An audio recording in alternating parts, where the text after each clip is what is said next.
What do you make of a Tank? Lamont Roach. I'm Lamont Roach. We've been cool since we was in the amateurs. So Lamont, I always knew Lamont was, he wasn't coming to lay down. I've been knowing Lamont since we was kids, so we came up in amateurs together. So I knew Lamont was serious. He was coming. Just to secure the win is doing just enough to get a draw. So I have to push harder. I have to train harder. I have to be more mean. Devin Haney visits Lamont Roach's training camp ahead of the Gervonta Davis rematch. Haney says he's sparred with Lamont before and knows him well. He's cool with him and supports his preparation. Haney's presence shows mutual respect as Roach gears up for one of the biggest fights of his career.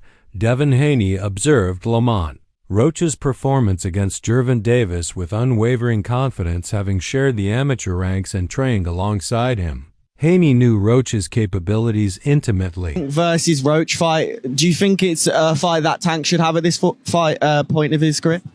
No comment. What do you make of a Tank? Lamont Roach. I'm Lamont Roach. We've been cool since we was in the amateurs. So I'm happy that he got the opportunity. And when Roach landed a decisive shot that forced Davis to take a knee in the 9th round, Haney was convinced he saw a legitimate knockdown. Yet referee Steve Willis refrained from scoring it as such, allowing Davis to rise, continue, and ultimately walk away with a majority draw. Haney later expressed his frustration, telling Ring magazine, "I thought he won the fight."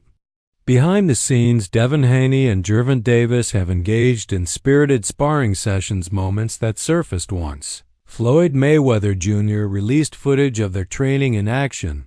The video, widely circulated in boxing circles, clearly shows. I wanted to get your thoughts on the Gervonta Tank Davis situation. What was your assessment on his fight against Lamont Roach, and what are your thoughts on the knockdown that wasn't called in round 9?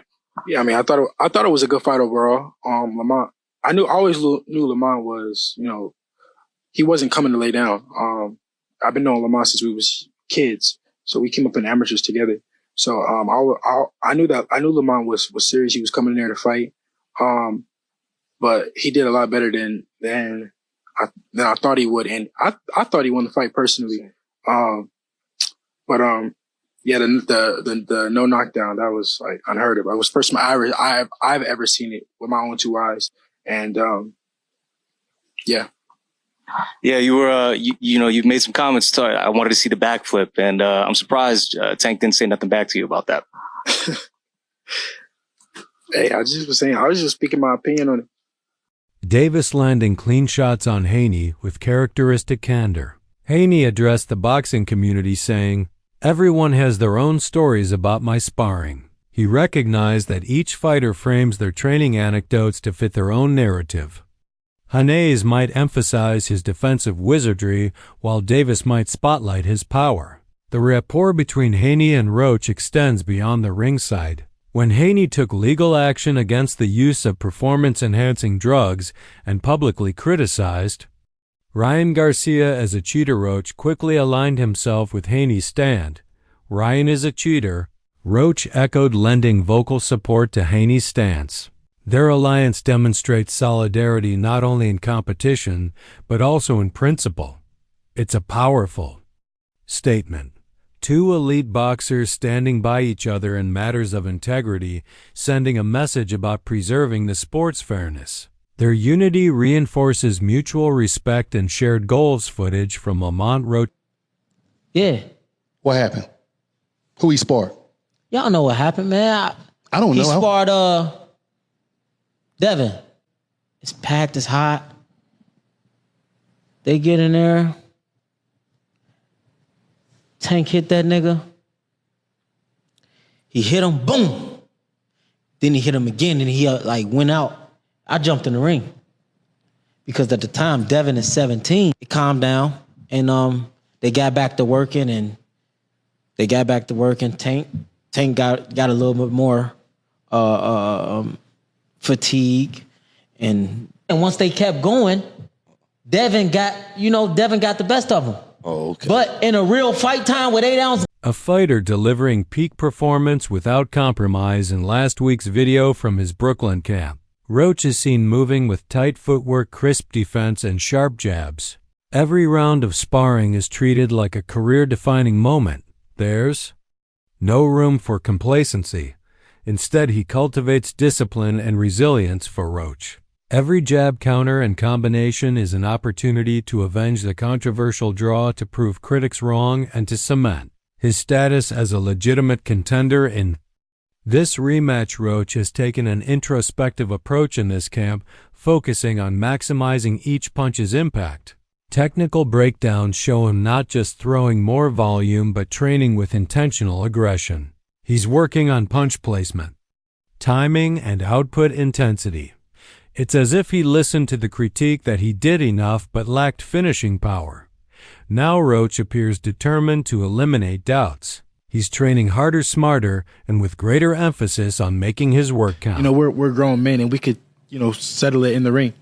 All right, yeah. It's where it really counts, because, you know, it's so many stories, so many different point of views. But I told my story, and now I'd rather just get it in under the lights. I love that. Our first fight, me and Ryan's first fight, we was like, I want to say like 10 years old.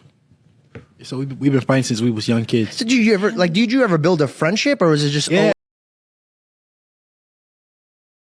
When it matters most, Roach's pedigree traces back to a decorated amateur career marked by national titles and fierce competition. At just 16, he squared off with Gervin Davis, gaining a rare glimpse into elite-level boxing that few young amateurs experience.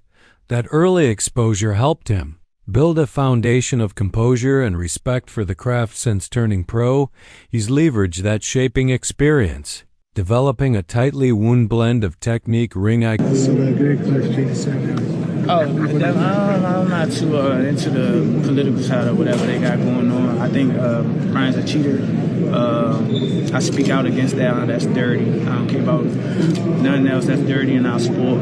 Our lives are at stake. Whatever actions he's taking up against him outside the ring, I don't got nothing to deal with. I don't got nothing to think about or talk about on his stance. That's his decision or whatever. Fight, it's clear Roach's amateur roots did more than teach fundamentals. They instilled a belief that he belongs at the top Teo Lopez has raised doubts about. Yes, sir. Come on, quick. Drop those hips. Nice. Come on. Give me that explosion.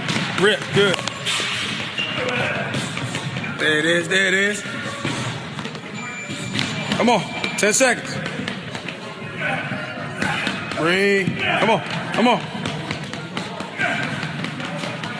Gervin Davis's reputation, particularly the value of his knockout wins. He argues that I have to come with it all. I have to do more. Obviously, just to secure the win is doing just enough to get a draw. So I have to push harder. I have to train harder. I have to be more mean. I have to be more physical. I have to do a lot. I have to do everything just a little more.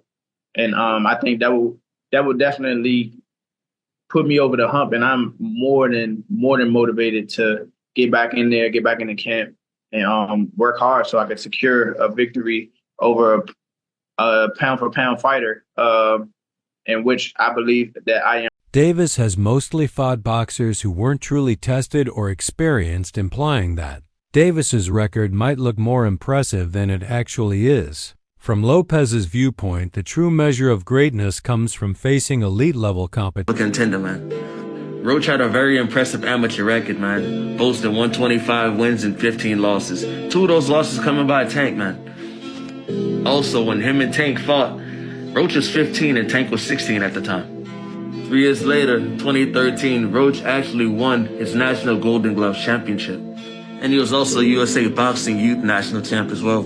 Hey, yo, we gonna be checking for any suspicious opponents on Lamont Roach record. He's 25-1 with 10 big wins coming by the way of knockout, my people. He's in the super featherweight division. He's ranked number 14 in the world and number 3 in the USA, my people. He has a WBA title right now in the super featherweight division. He's fighting Gervonta Davis in December, but you know we gotta check how he even got there and how he started his career. His pro debut, he went against Victor. He was 1-3. That's fine. It's your pro debut. First fight as a professional. You feel me? I ain't gonna get at you.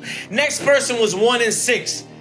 alright, I mean, we ain't do better, but it's your second fight. Like, fourth person was 0-1. That was a little sussy because he ended up 0-10. He never won a day in his life. So he never got his hand raised in a boxing match. You feel me? And then the next person, he stepped it up, though. He went to an undefeated. It's only 2 fights, but he was 2-0. Then 12-9, that's a journey, man. I'm not going to lie. 4-2, 3-4, these are looking good. And he believes Davis has yet to take on someone who can really challenge him. This criticism adds more fuel to ongoing discussions about Davis's career path and whether he's truly earned his spot among the best.